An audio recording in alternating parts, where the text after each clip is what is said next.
হাদিস এসেছে এই তারাবির নামাজটা জামাত প্রমাণ করে বলেছিলেন নিমান বেদাতু হাযিহি নিমান বেদাতু হাযিহি এটা হলো কত সুন্দর নিয়ামতপূর্ণ নতুন অক্ষর ধরে বলুন আলহামদুলিল্লাহ। আমার ভাইয়েরা বাপজানেরা ছেলেরা যুবকেরা মুরব্বীরা তিরমিজি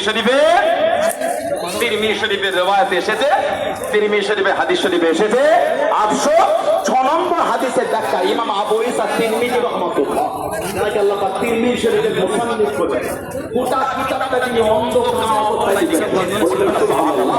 ইমাম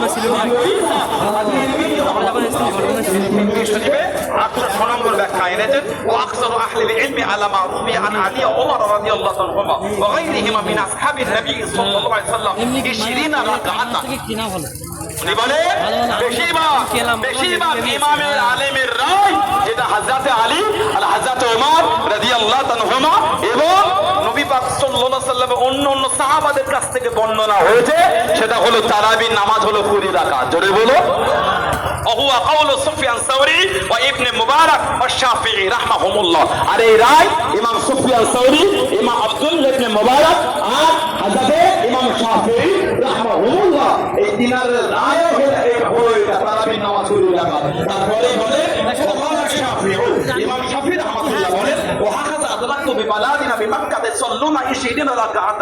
ইমাম শাফিঈ বলে আমি আমার শহর মক্কা শরীফে আমি লোকেদের কাছে পেয়েছি 20 রাকাত তারাবির নামাজ আদায় করতে। জোরে বলুন আলেতে জোরে বলা গেল না। মদিনা নববী শরীফের শিক্ষক মদিনা ইউনিভার্সিটির শিক্ষক কোরআন ছিলেন আল্লাহ রুকাইয়া বিন মুহাম্মদ সাল্লাল্লাহু রাহমাহুল্লাহ তিনি একটা কিতাব লিখেছেন আত-তারাবির আকসার মিন আলফ আম ফি মসজিদ নববী সাল্লাল্লাহু আলাইহি ওয়াসাল্লাম। এই শিরোনামে কিতাব লিখে উনি 1000